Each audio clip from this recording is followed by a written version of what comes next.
Hello दोस्तों, welcome to Purvanchal academy. स्वागत है आप सभी को आपके अपने चैनल पूर्वांचल एकेडमी में। तो जैसे कि आप सबको पता है कि इस चैनल के माध्यम से मैं क्लास 9th और 10th से रिलेटेड वीडियो लेकर के आता रहता हूं। तो उसी तरीके से आज मैं वीडियो लेकर के आया हूं क्लास 9th से रिलेटेड साइंस के बारे में। और आप लोगों को बता दूं मैं कि काफ़ी दिनों से अपन लोग वीडियो नहीं कर पा रहे थे, वीडियो नहीं बना रहा था because due to some time problem. तो सब कुछ अब ठीक हो गया है और डेली आप लोगों को एक वीडियो ज़रूर मिलेगा किसी न किसी टॉपिक पे, या फिर साइंस से रिलेटेड, या फिर मैथ से रिलेटेड, क्लास 9th का हो या फिर 10th का हो। मतलब डेली एक ना एक आप लोगों को वीडियो डेफिनेटली मिलेगा। तो इस तरीके से आप हमारे वीडियो के एंड तक बने रहिएगा।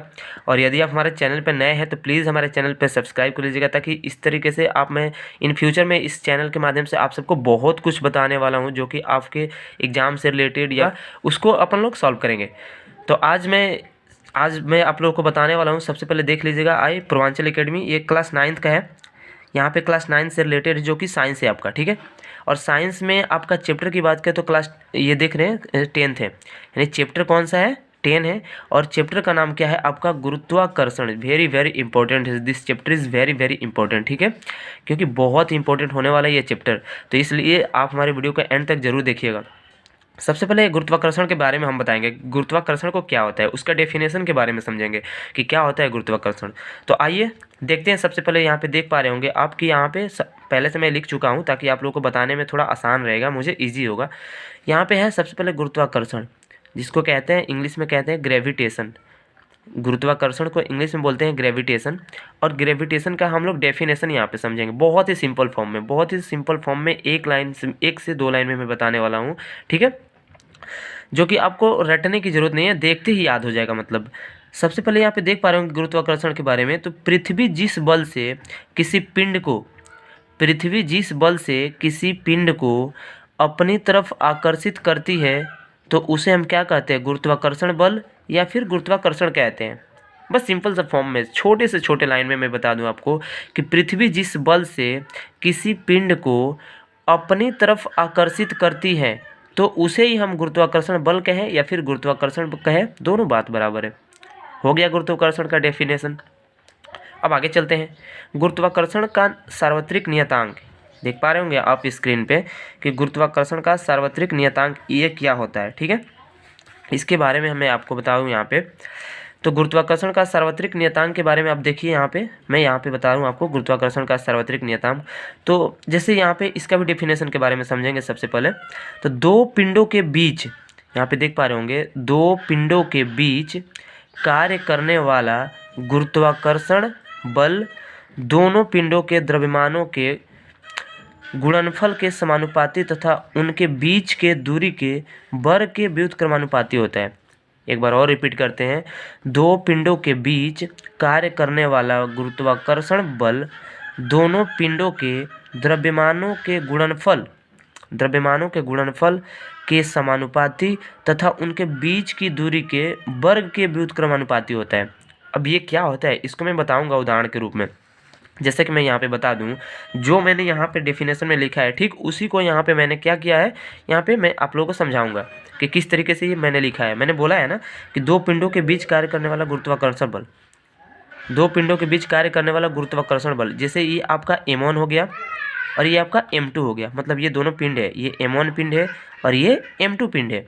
इन दोनों के बीच ये एक फोर्स लग रहा है, मतलब कि बल कार्य कर रहा है। ये देख पा रहे होंगे, ये फोर्स लग रहा है। और इन दोनों के बीच की बात करें तो r दूरी है, मतलब दूरी की बात करें तो इन दोनों के बीच की कितनी दूरी है, r दूरी है। अब इसी को जो डेफिनेशन में मैंने लिखवाया है उसी को जस्ट मैं यहाँ पे बताने वाला हूँ। जैसे लिखा है ना F proportional to m1 into m2, यहाँ पे मैं बताया था कि दोनों पिंडों के कार्य करने वाले गुरुत्वाकर्षण बल दोनों पिंडों के द्रव्यमानों के क्या होता है, गुणनफल होता है, यानी पिंडों के द्रव्यमानों के गुणनफल। अब ये आपका द्रव्यमान यही था ना, m1 और m2, ये दो द्रव्यमान था, m1 और m2 था। इनको क्या करना था, गुणनफल करना था। मतलब m1 इंटू m2, यहाँ पे इंटू का ही चिन्ह है, साइन है, ठीक है। तो F proportional to m1 into m2 हो गया, ये एक हो गया। उसके बाद से कहा था कि मतलब कि उनके बीच की दूरी के क्या, वर्ग के व्युत्क्रमानुपाती। दूरी तो आपका r था ना, यही दोनों पिंडों के बीच की दूरी क्या था, r था। और इनके दूरी के वर्ग के व्युत्क्रमानुपाती का मतलब होता है उल्टा, मतलब F प्रोपोर्शनल टू 1/r²। ये दूरी था और दूरी का वर्ग हो गया और इसका व्युत्क्रमानुपाती को होता है मतलब 1/r², अपान में लिखेंगे। अब आगे चलते हैं।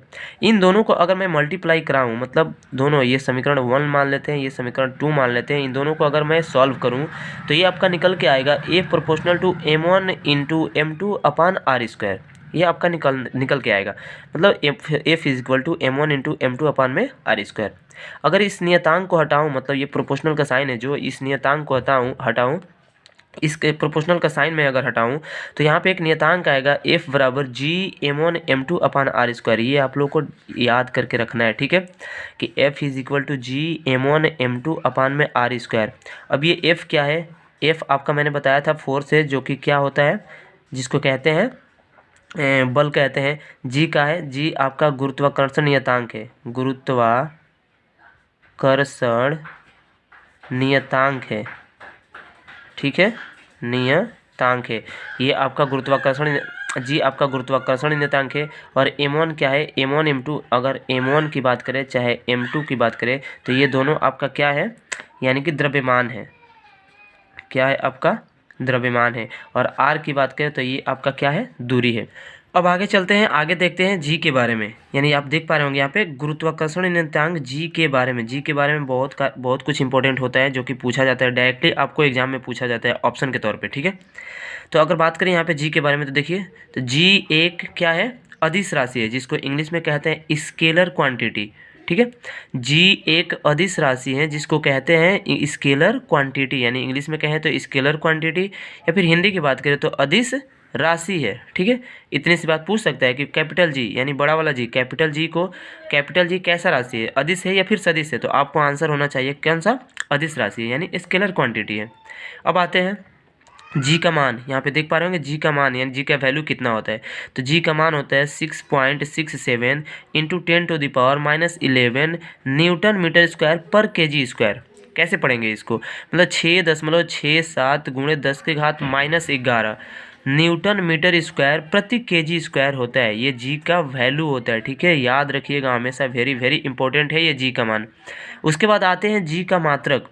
जी का मात्रक क्या होता है? जी का मात्रक मतलब क्या होता है? तो जी का मात्रक होता है न्यूटन मीटर स्क्वायर प्रति केजी स्क्वायर, या फिर हिंदी में भी यहाँ पे हम लिख दिए हैं कि न्यूटन मीटर स्क्वायर, इसको प्रति बोलते हैं। ये वाला जो साइन है ना, इसको क्या बोलते हैं हम लोग? प्रति बोलते हैं। तो प्रति किलोग्राम स्क्वायर होता है। तो इन चीज़ों के बारे में हम लोग बताया कि मतलब जी का मात्रक भी बता दिया मैंने कि जी कैसा मात्रक है, जी एक कैसा राशि है, तो अदिश राशि है। जी का मान कितना होता है? तो इतना होता है 6.67 इंटू 10⁻11। उसका वैल्यू की अगर मात्रक की बात करें तो जी का मात्रक कितना होता है? न्यूटन मीटर स्क्वायर पर केजी स्क्वायर। तो इस तरीके से मैंने आज आप लोगों को गुरुत्वाकर्षण के बारे में, ग्रेविटेशन के बारे में, कुछ अच्छे अच्छे फैक्ट्स के बारे में मैंने बताया। तो मिलते हैं नेक्स्ट वीडियो में, तब तक के लिए थैंक यू।